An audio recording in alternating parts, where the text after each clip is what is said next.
Hey everyone, and welcome back to the channel. Today, we're talking about something huge that could really impact your finances, a significant new tax break for older Americans proposed in Congress.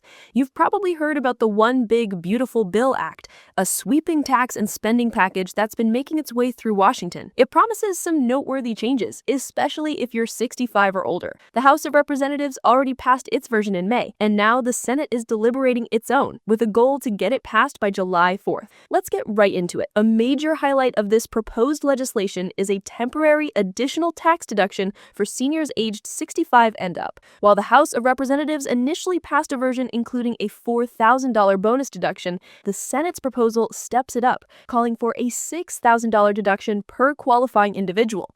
This means a substantial reduction in your taxable income if you meet the criteria. This deduction is designed to be available from 2025 through 2028, so it's not permanent, but it certainly offers considerable relief for the next few years. To be eligible for the full amount of this senior bonus, your modified adjusted gross income would need to be up to $75,000 if you're a single filer, or up to $150,000 for married couples filing jointly. It's important to note that the Senate's proposed version has a faster phase-out rate for incomes above these thresholds compared to the House version. The Senate's plan phases out at 6% versus the House's 4%. While this means the full benefit might reduce more quickly for higher earners, it also makes the Senate's $6,000 version more generous for those who fully qualify, particularly benefiting middle-income taxpayers. Howard Glackman, a senior fellow at the Urban Brookings Tax Policy Center, emphasizes that it really depends on where you are on the income distribution for who benefits most. Another key detail is that you would need to have a Social Security number to qualify for this tax break. Interestingly, this deduction is planned to be available whether you choose to take the standard deduction or itemize your taxes, which is an unusual feature for a standard deduction. Even so, very few taxpayers in these income ranges itemize their returns.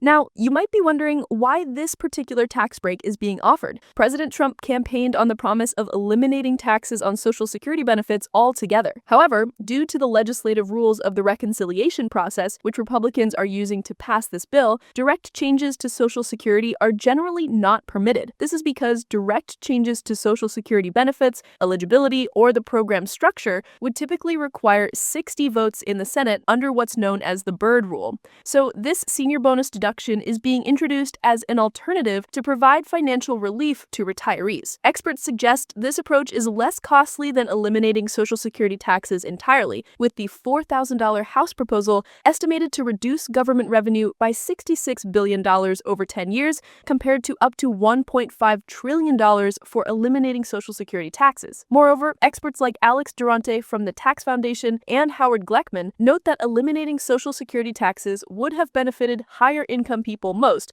as those with lower incomes often pay little to no federal tax on their benefits. In contrast, this proposed senior deduction is structured to benefit lower to middle income taxpayers more directly, as it has income limits that skew the benefit towards them. Beyond this targeted senior deduction, the One Big Beautiful Bill Act also includes broader adjustments that could affect many Americans. The standard deduction amounts, which were significantly increased by previous legislation, are set to become permanent. For 2025, the standard deduction has already increased to $15,000 for single filers, $30,000 for married couples filing jointly, and $22,500 for heads of household. If this bill passes, you would benefit from these slightly higher base amounts, plus your existing additional standard deduction for being 65 or older, and then the new senior bonus on top. For instance, a single eligible taxpayer could deduct a total of $23,000, $15,000 standard plus $2,000 age-based plus $6,000 bonus for two people. This layered approach is designed to shield more taxable income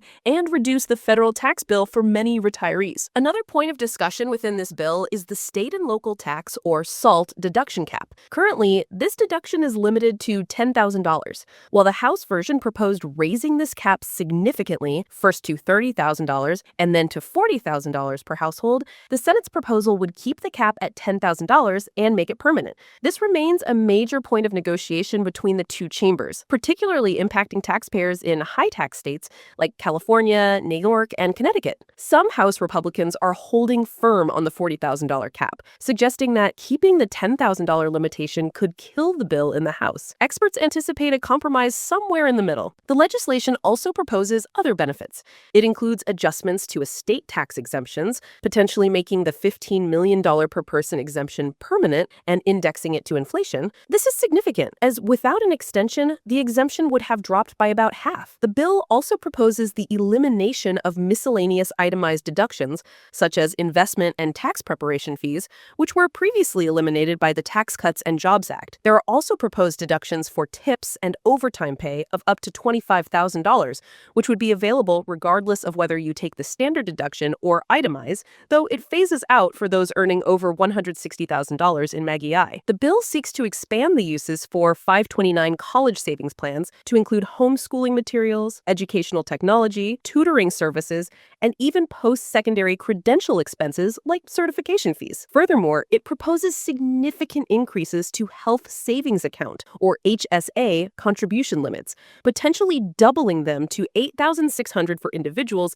and $17,100 for families. These increased contributions would also have income-based phase-outs, starting at $75,000 for individuals and $150,000 for families. The bill also expands the eligible uses of HSA funds to include fitness memberships and personal training. And, in an interesting change, it aims to allow individuals to remain enrolled in Medicare Part A while still contributing to an HSA under a workplace plan.